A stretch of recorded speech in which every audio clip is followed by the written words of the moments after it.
All right, we'll bring you that report later on, but that's the latest at this hour. For more information, do log on to our website, www.ktnnews.com. But for now, it is time for our newsroom conversation. Michael Gitonga will be driving this, and we have in studio journalists who have now delved into the political arena. Michael.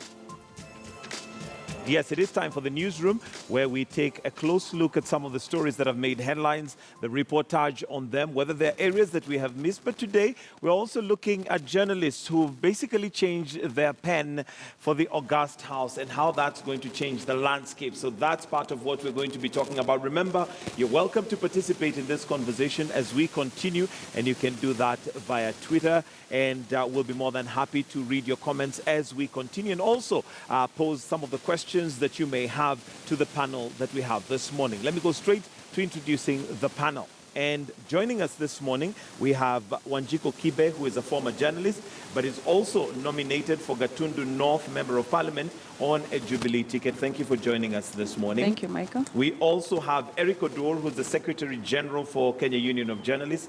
Good to have you, and thank you for joining us. We have Victor Bwire, who's the Deputy CEO for Media Council of Kenya. Pleasure. And last but not least, we have Kendago Obadiah, who's also a former journalist, who's also trading his pen for the August House. Good to have you, sir. Now, we'll start with what is making headlines now and has continued to make headlines for quite some time. And this, of course, is to do with the high cost of living in Kenya, and more specifically, the maize scandal. And let me start with you, Eric, on first of all, how this has been covered right from the word go. Right from the time we had the May Day address by the president, that was a matter of concern. And this was because the cost of living, of course, was very high. And he did make a promise that the cost of living was, going to decrease. And today, as we're speaking, apparently the price of unga at the till is going to be 90 shillings, down from 153 shillings. How have we covered this whole story? Yeah, thank you, Mike. I think the media has done a good job in terms of setting the agenda. And the media has always highlighted some of these issues. I saw a number of stories in the media looking at the price of maize flour, looking at the price of sugar, and asking these questions.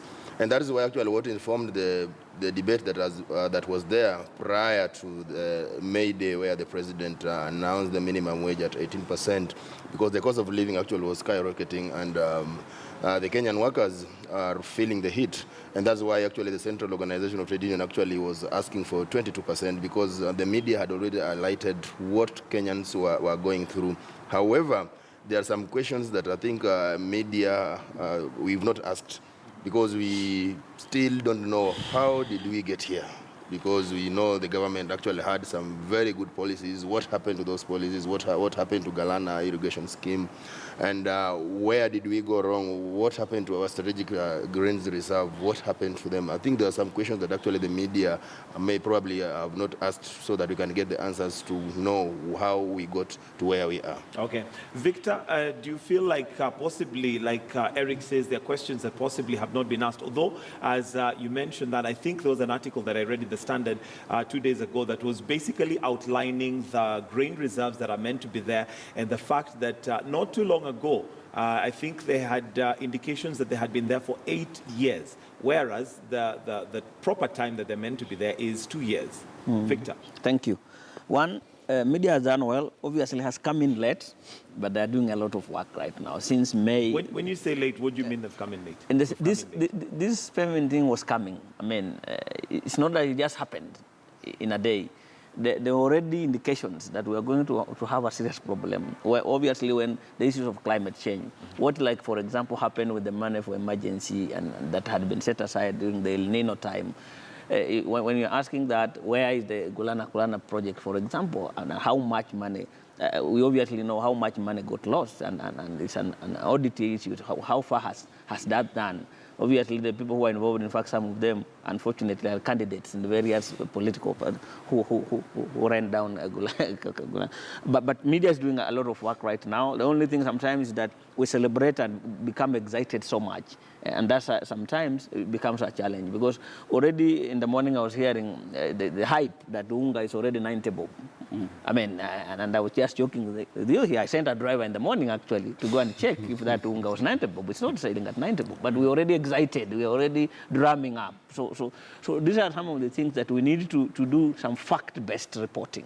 Sometimes when people say, I mean, you saw the government spokesman was so clean and say, hey, I'm not a politician, I'm not going to promise things that I'm not so sure. So media, we're already promising people things that we are not so sure. We're already telling people unga will be 90 bob, but how practical is that? So to me, yes, a lot of work has been done, but we need to sustain that pressure. We need to ask hard questions about the fertilizer. What happened with the fertilizer, the fake seeds that was supposed? Where is the national, for example, cereals board?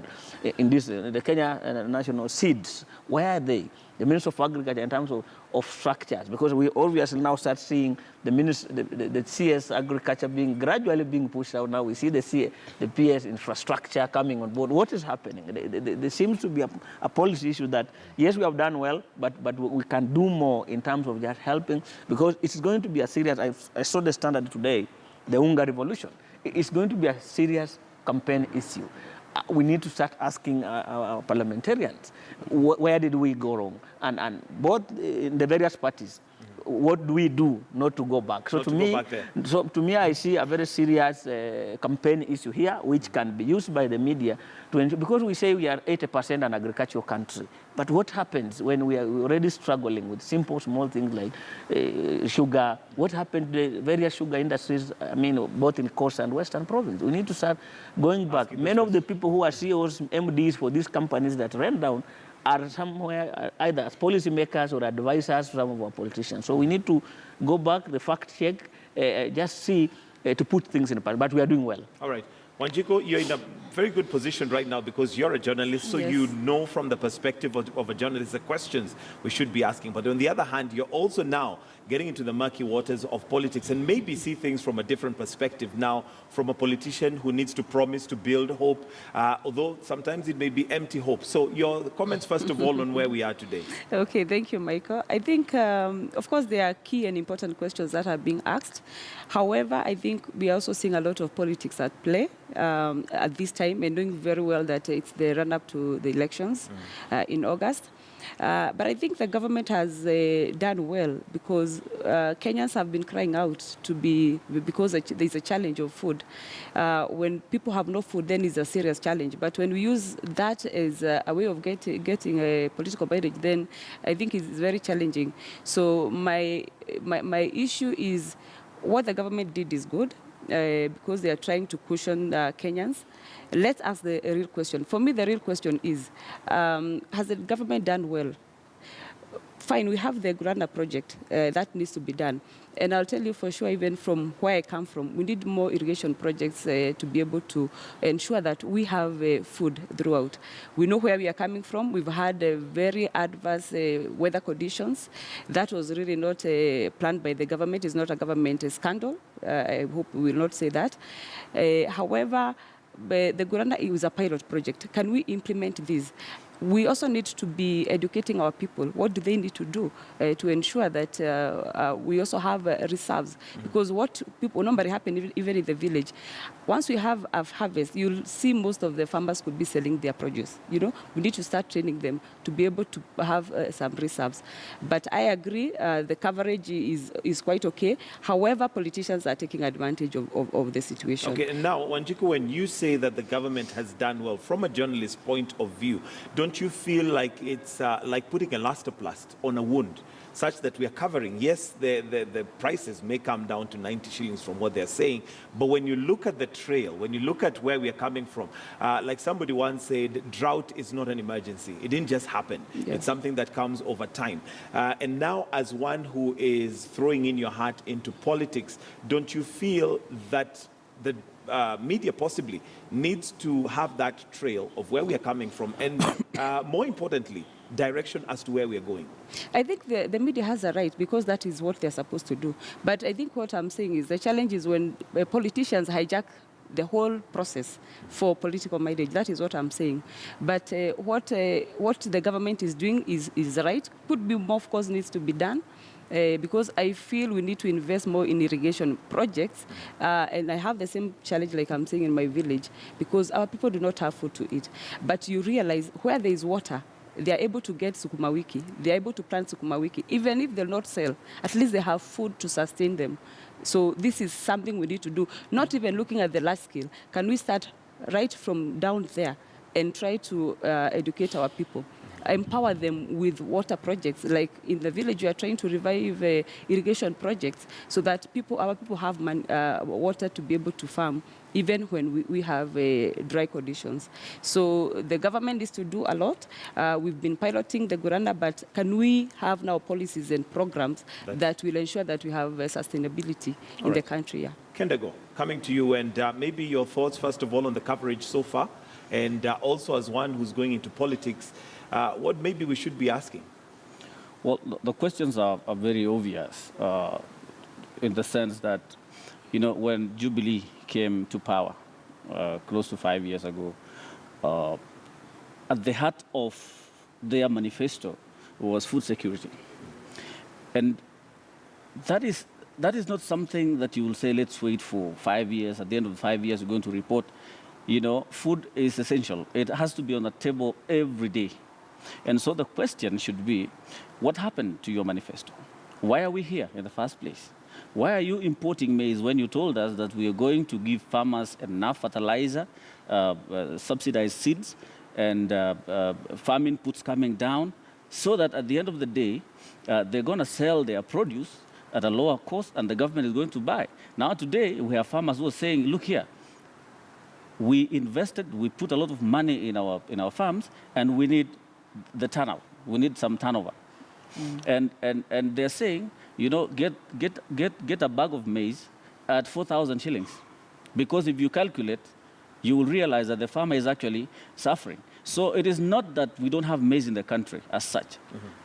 But the government is not willing to pay the farmer 4,000 shillings, saying, we gave you fertilizer for free. We give you subsidized seeds. But, that is not workable. It looks like the policies that the government put in place are not practical at the farmers' level.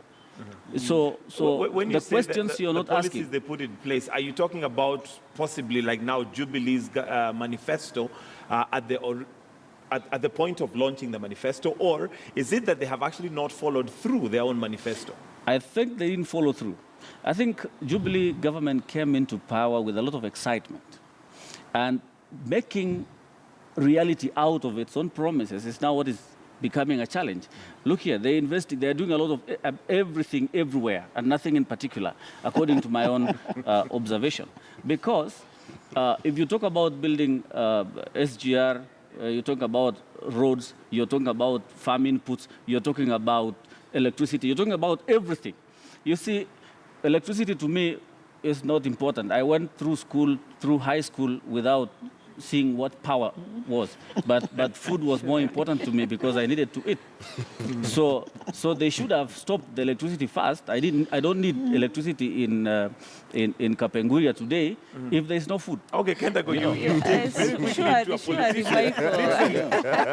I think that cannot go unchallenged for sure. Okay, let me hear from you. I think as much as we appreciate and we accept we need to look at the food issue and the programs that needs to be put. But surely we cannot say we don't need electricity. I mean, we need to develop and grow this country, and we know very well. Maybe it's an issue of priority. What is a priority? We do need electricity. I don't think the issue, but what's the point of electricity when you don't have think the issue is really priority, because the Jubilee government is still committed to ensuring that they deliver on the manifesto. But it's it's still being implemented. And I can tell you for sure, we've had fertilizer being given to the farmers.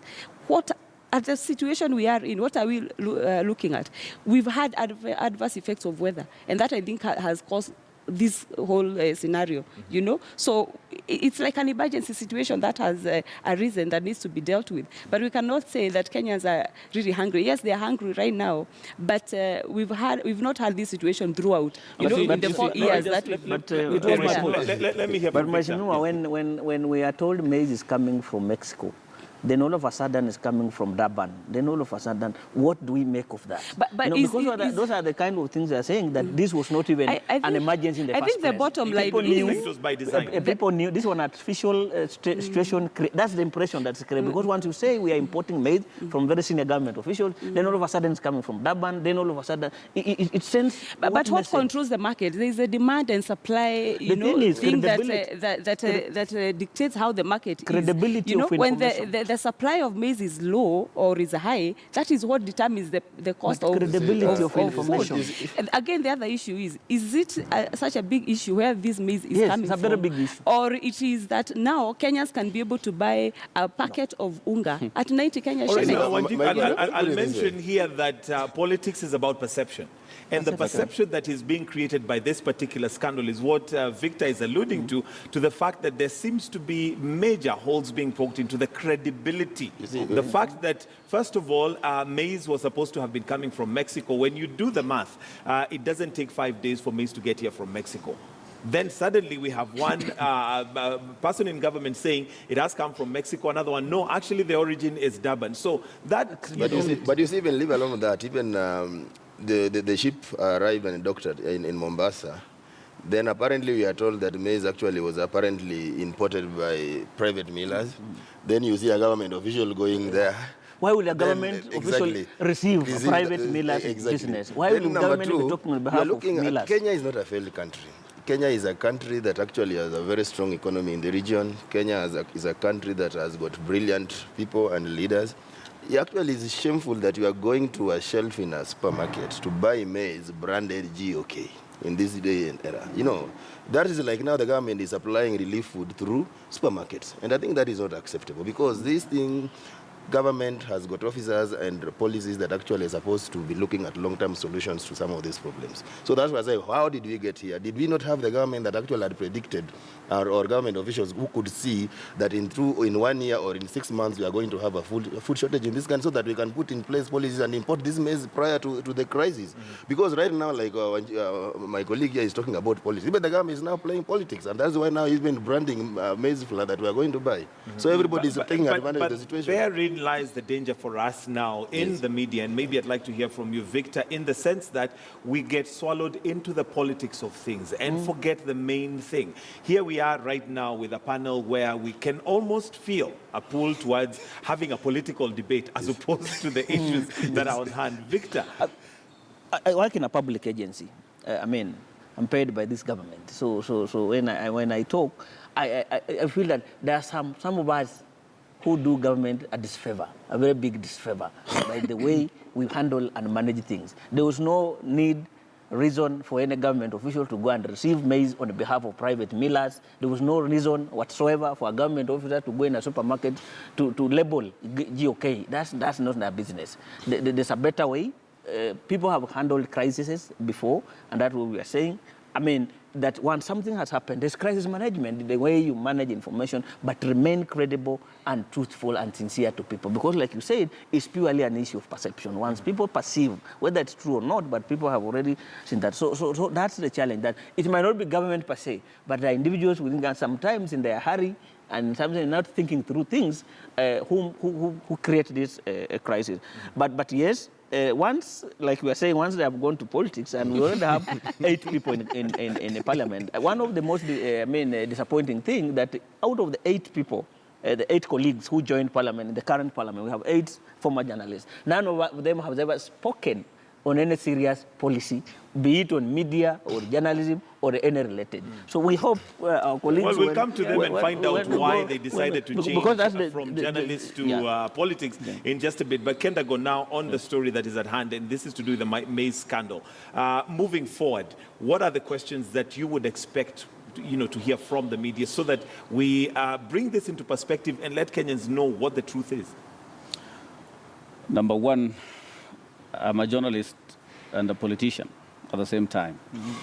And I'm caught in between a rock and a hard place on the kind of questions I should be asking. Let me just, for your information, I come from a semi-arid region where only 2% of the entire county is arable or viable for farming. And the questions that I should be asking today is why we don't have food on our tables.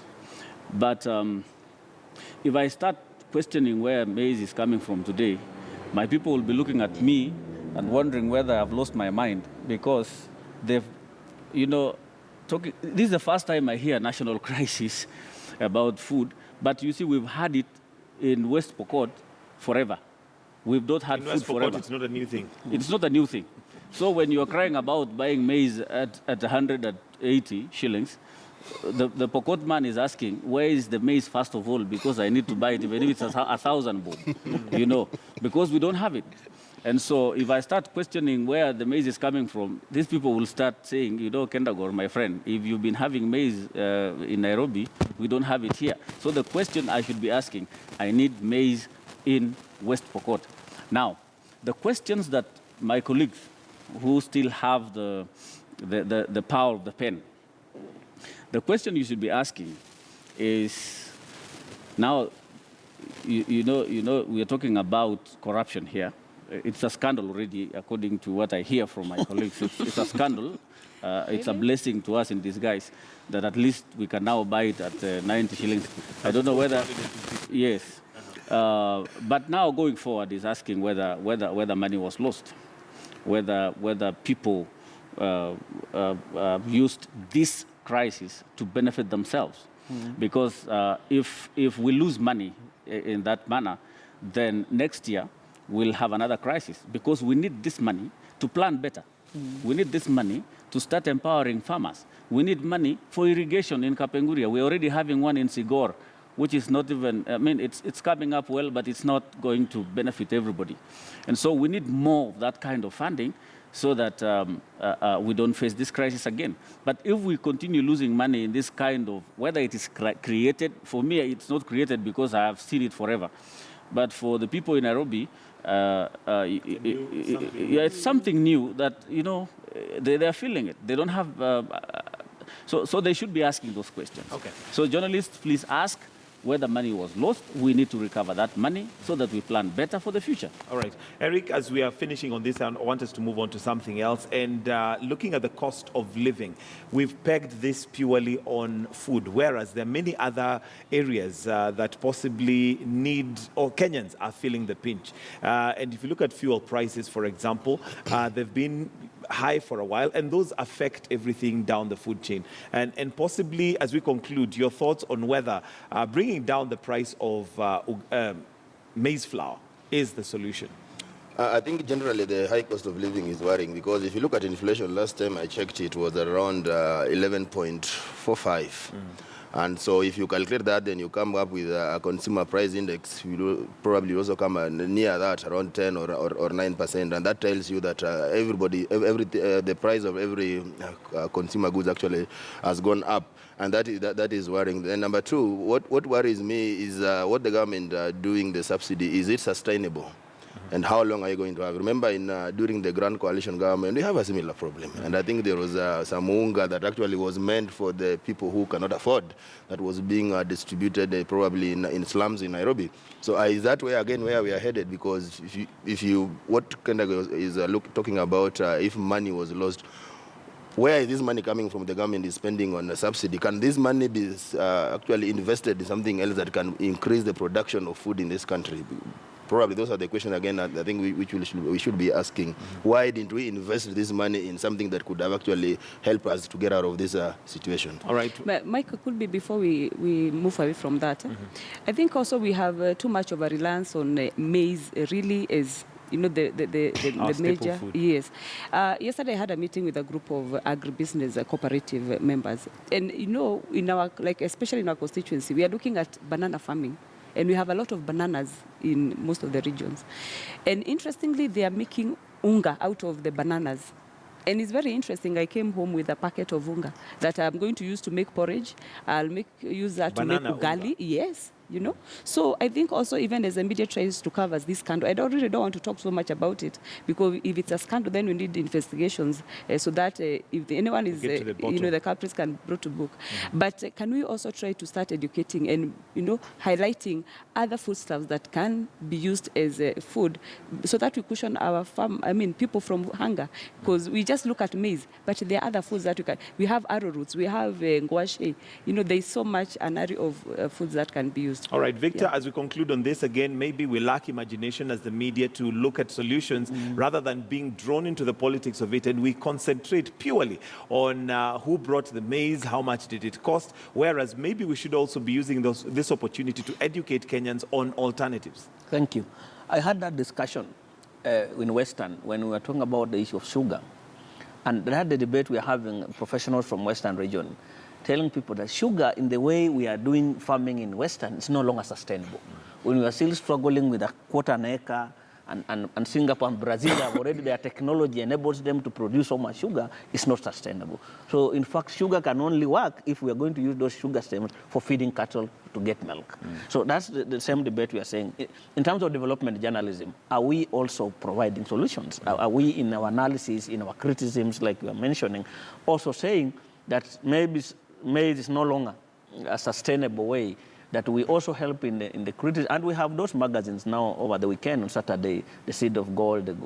We need to start also looking at how do we do problem-solving journalism, that as we criticize, but we also look at other countries, what are they doing that could help us get out of. Maybe, I was looking at the small chambers we have. In addition to the drought problem, there was also the issue of the weevil. That attacked a lot of chambers, like in the region. Maybe have we overdone farming doing the same chambers that we need to start thinking? I remember in one of the pilot projects we were doing is to bring some cassava seeds from Nigeria to do pilots in Busia.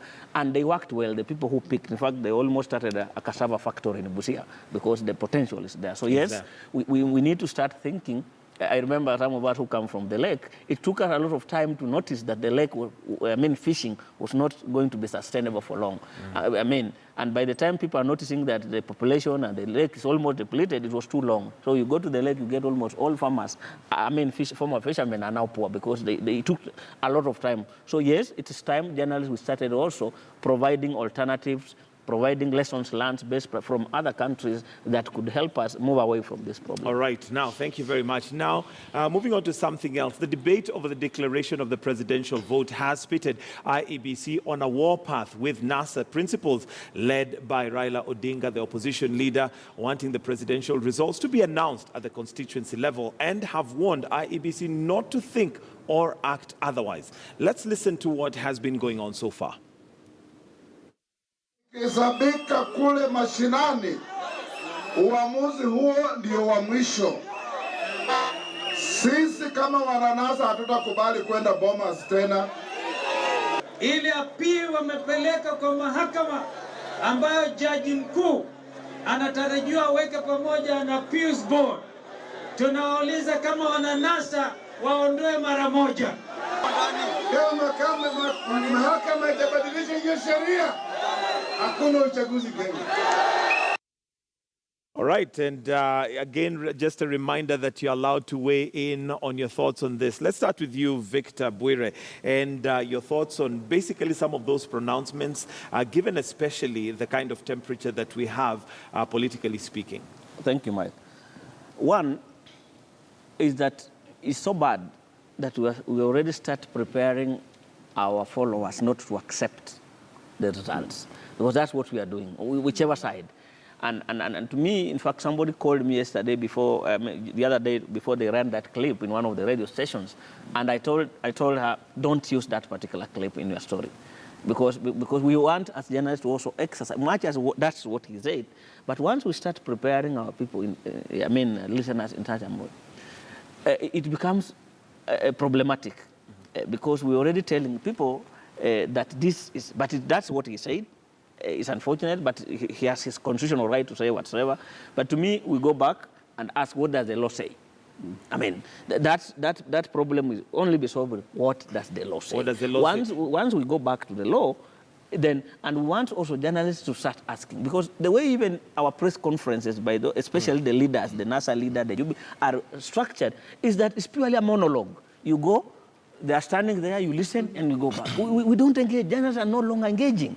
No question. I mean, in the last 12 or so press conferences, especially by the top leadership, there are no questions ever asked. So what has happened? Because we needed people to ask questions. If it's a problem of arrangement, let media houses be arranging with this party, with this state house, with NASA, so that they allow an interrogation of some of this speech. Otherwise, we are purely becoming pipelines. Yes, we exactly. go pick statements and pass them, which it's not journalistic. We need interpretative, engaging journalism, where we also ask questions and say, Mheshimiwa, yesterday you said this, today you are saying this. Where is the convergence? Why is change of thought?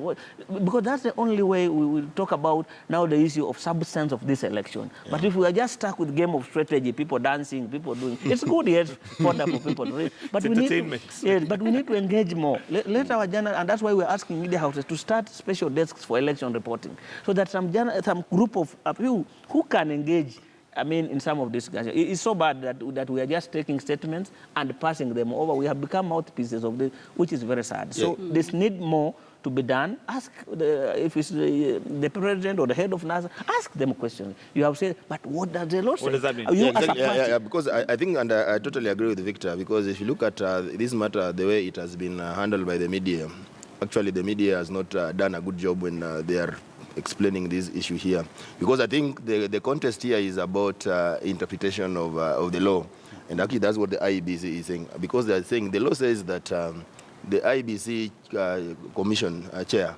is the returning officer for the presidential election. So what they are saying, that given that there was that ruling that was made by the High Court, where does that leave the chair of IEBC as the returning officer for presidential election? So what they have gone, actually, they are not contesting, they have gone back for interpretation. Interpretation, actually. Exactly, so that the court can interpret and give them the clarity that, and give an explanation that, okay, this is the position, so that him as the returning officer of the presidential vote, he knows exactly what he's going to do. And actually, I think that is a good thing, because so that we don't go into election with confusion, whereby you have an electoral commission here. Isn't that what Victor was alluding to? Isn't now replaying that particular sound by creating more confusion? Because the statement, according, if you're to weigh the direction of that statement or those statements, is that we will not accept any other decision other than. Exactly. So that's where now the media is supposed to come in and now ask questions that Victor is saying. Victor,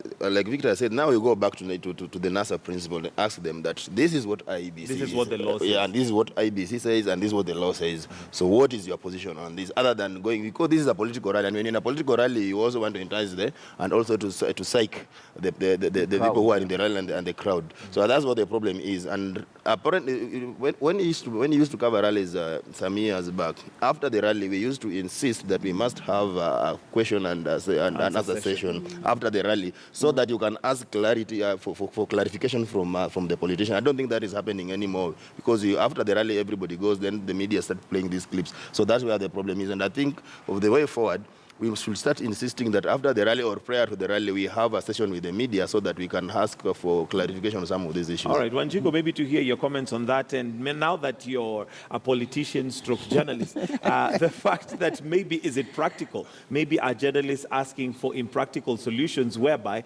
after a rally like that, politicians have to psych people up. They have to have something that captures the attention of people. But sometimes are we left there wondering, okay, what was that all about? I think journalists have, of course, that responsibility. Is a huge responsibility, because they're the custodians of, giving the information and truthful information.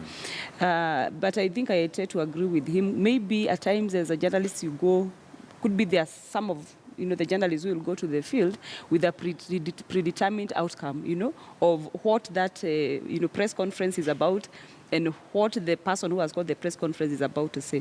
And maybe that blinds you to be able to, ask the right questions. But I think we have to be very careful at this time, because emotions will get heightened as time goes by. We can really light up this country, by how we report.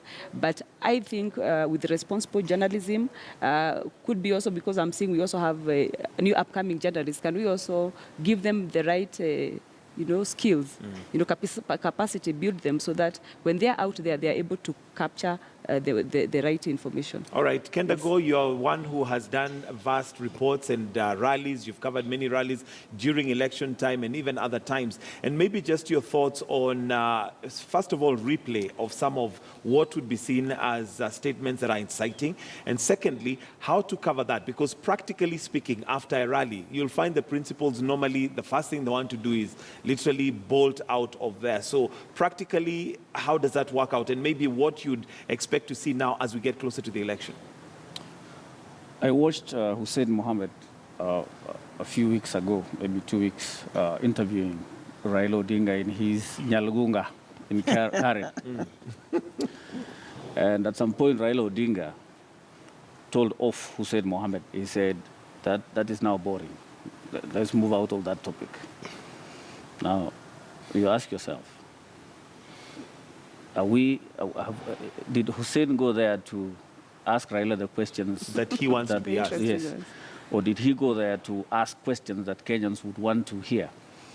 That is a tragedy. We have literally become PR farms. Media houses are now PR farms because what do you make of a situation where you've paid? I mean, a political party has paid a TV station to air its event live, and in between, they make such statements. Are you going to switch off because it's money they've paid? I think what we lack is real policy on how to handle political issues. If you ask me, really, this issue about whether the declaration of presidential results should happen at the constituency level or national level, that's not something for you and me to start debating about. It's just a matter of bringing the law here, bring an expert. Let's discuss. Let's interpret the law as it says.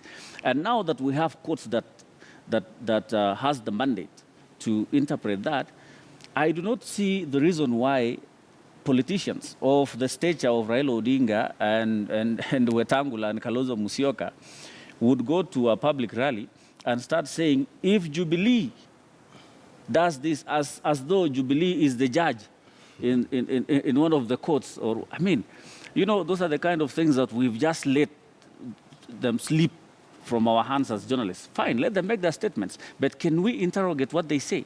Can we bring the lies? There was a program sometimes back, the Truth Meter. Before it became that humorous kind of thing, it was a serious thing because it was supposed to get politicians account for what they say. When it is a lie, then we say that's a lie. When it is the truth, then it's the truth. Because in this matter, the truth is, the law says the IEBC chairman is the returning officer for the presidential election. So the presidential results will just be announced at the constituency level, but will be declared by the national level. Yes, because what would you do in a situation where there is a conflict or there is a dispute? Would you still, once declared, it means it is final. And so it gives room for the commission to start looking at whether the figures are correct before they finally say this is the final result. And so what I say, we have failed as journalists. We are not holding politicians in account what they say, because they will say this yesterday, they said that, today they will say this, tomorrow they will say something else. And so we need to do that. I am one person who really suffered because I have had a lot of issues with politicians when I ask them questions, because really it pains me that you're lying. What's your experience when you ask them? Because you've also brought something interesting on the debate or the interview where Hussein had Raila Odinga, where sometimes politicians will literally back you down. And as a journalist, there you are thinking, okay, this is a figure of authority. Where do I draw the line? At some point, I received a phone call from my own editor immediately after asking a hard question. And the question that I was being asked, wewe unaulizana nini na Raila? And that story was given to someone else, because for some reason I think the person whom I was interviewing called my bosses and said, "This guy is not a nice one." He's not. and so immediately I received a phone call. Where Kendagor, unaulizana nini na Raila? And then that story was taken away. And so that makes me helpless. That makes our media houses helpless. Right. So we really That's need. one of the things. And obviously, for somebody who wants to protect their job, they probably will be a little bit shy to ask those questions. Yes, next That's time. one of the challenges we are having from what I'm hearing, and I've engaged with some of our colleagues in the industry, and some of these questions are scripted. Why can't editors and media owners just leave journalists to do their work? I mean, it's simple. Just like it's that. a business you opened, yes, but these are professionals. Because now the challenge is, I'll now discuss Kendagor or Mohammed Hussein, yet the real decisions were made elsewhere. This guy is reading SMSs, phones, to which type of question you ask. So let's just, because a number of the people who are hosting programs in both radio and TV are complaining about, for example, somebody yesterday was asking, does the media council handle intramedia disputes? Can I bring and report my editor? Because they are really harassing some of these journalists. Where you know which questions to ask, you are prepared, but obviously you are made to start now asking cosmetic questions. In an environment where it's difficult to operate. And I'll come to you, Eric, on that. But for now, because of time, we'd like to release those of us who are on KTN Home for Life and Style, which begins now. But on KTN News, we continue with this conversation. It is the newsroom, and we're looking at some of the main stories and how they have been given coverage. So Life and Style beginning on KTN Home. For those of us on KTN News, we continue with this conversation.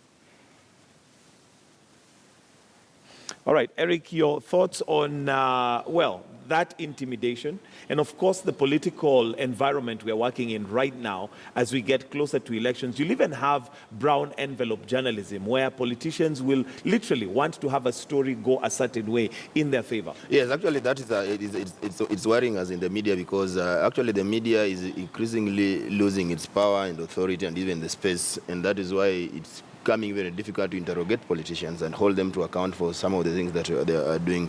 So I think the media or journalists must know that they have got various obligations to the country, to the people, and even to the politicians. And therefore, they need to balance and hold these politicians to account for everything they do and everything they say.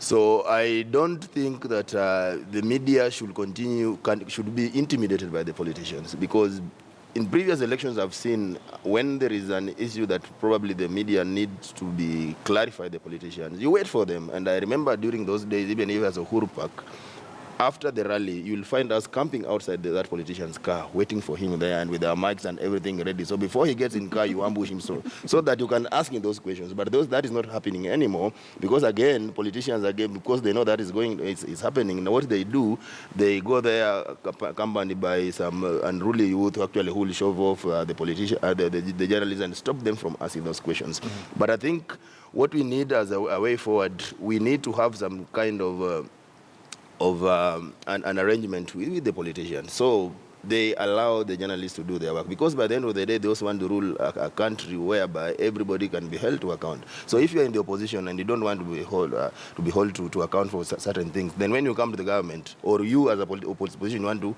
the government to actually to be held accountable for some other things, and you in the opposition, you don't want that to happen. So I think it's unfortunate that that happened in that interview whereby a politician is being asked questions but doesn't want to answer and intimidates that journalist and goes up to the editor. But I think editors right now, actually, it's a serious indictment on the part of editors because they are now becoming an impediment and they curtail press freedom because they don't want their journalists to do their work with free hand. Okay. Wanjiku, and as we wind up, we've got 5 minutes because I also want to know from you why you made a decision to change from the power of a pen to a politician, but maybe just your final comments on that. Yeah, I think I like the discussion we're having because it's a bit candid, and bearing in mind that we are live on a media station. On national TV. Yes, a national TV and media station.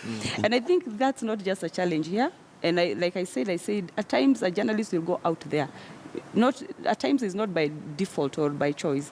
It's because media is a business. So who owns media? What interest do they have? And I think you're aware of that. So that brief may have come from somewhere. It's a fine line. It's not just in Kenya. Even out there, you hear Trump complaining. Certain media stations are, they are biased. So it's a challenge that we have to deal with. But I think my concern and my request is, even if you own the media station, even if you have that, you have a preferred candidate. So can we let the journalists do their work? Yes. Coming to the question of why I decided to change, I think I've been a radio presenter and head of radio, Kameme. And definitely at times you want to grow and go into something different. And the reason I'm in politics is because I've had a tough time looking at the leadership we've had in our constituency. I've seen the suffering of my people. Before, as a journalist, my work was just to highlight the challenges they are going through. But I thought I could play a role. And that is a very important role when you're in a position where you highlight and give options. Yes, but now I'm in a position to offer solutions, in terms of legislation, in terms of representing my people. And rightfully, I think I'm where I'm supposed to be. And at times I see like being a politician, though, of course, there's a challenge of where you put the balance. When you're a journalist, you can't afford to run away from the issues of politics because it's a way of life. So I am there to offer solutions. I want to play a role. Do you feel like being a member of parliament would give you more room to make that difference as opposed to when you're a journalist, when you really can highlight those things? Yes, because I understand what it means to be a journalist. So, and I also understand the challenges facing my people. So I will be able to legislate and put my voice where it's most required. All right, Kendago, your reason for going into politics and dumping the pen, as it were. First of all, before I talk about that, I was going to mention something about that, how media houses operate today. If I come from Nyanza as a journalist, when there is a big rally in Nyanza, I'm definitely the one who is going to be sent. If I come from Rift Valley, they will say so and so, let them go there. What are we making of our media houses? Am I supposed to report in my mother tongue when I go to? I mean, that again, we are playing into the hands of tribal politics again. But that's food for thought for media houses. They can choose to do what they want to do. But then coming to the question of why Kendago decided to run, to quit journalism, which I don't really think I quit. I do not think that serving as a member of parliament is too different from being a journalist. First of all, the kind of things that happen there is, there is a lot of research on the issues. You've got to do research just the way we do research on matters. You're supposed to now, the thing that politics gives me is the ability to act on such kind of matters. For example, we are complaining that our colleagues who went to parliament did nothing really to champion the rights of the media people and the industry. You see, that complaint is valid because they are there and they are at the position to legislate, the position to speak for. And working in, being in parliament is a decision-making platform that you're given. And so I do not think that going there would be too different. What we only need to do as journalists who are there is to now act upon those things. Number two, I got tired. I got so tired of being a conveyor belt. Why would I always come and tell you what so and so said about so and so? But as a journalist, reason being, when you highlight a problem that is there and a solution, you create an environment where a solution can actually be found. Politically speaking, today you just played the clip here of what the opposition are saying about this law.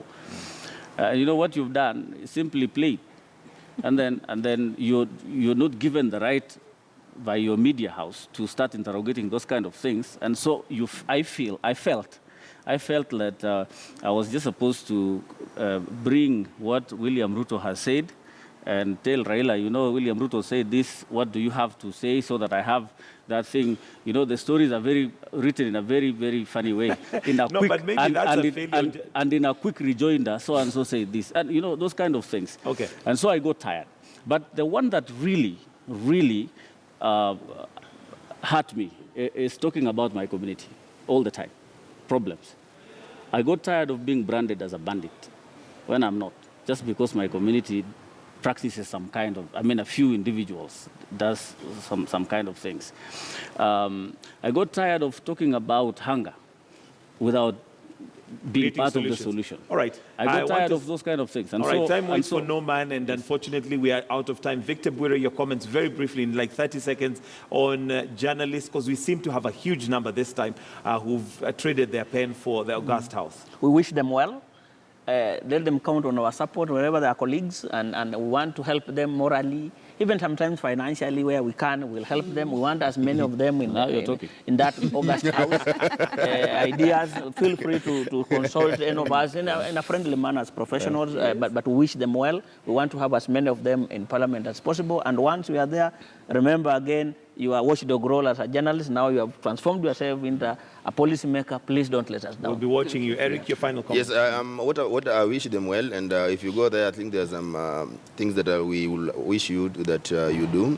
Number one, you need to look at the number of laws, especially that affect the media. Now that actually you've been in the industry and you've experienced this and you understand these things, so if you go there, please try to look at those laws and see if something can be done so that we can have a media that is independent and is protected, so that we don't continue lamenting the way we're lamenting here.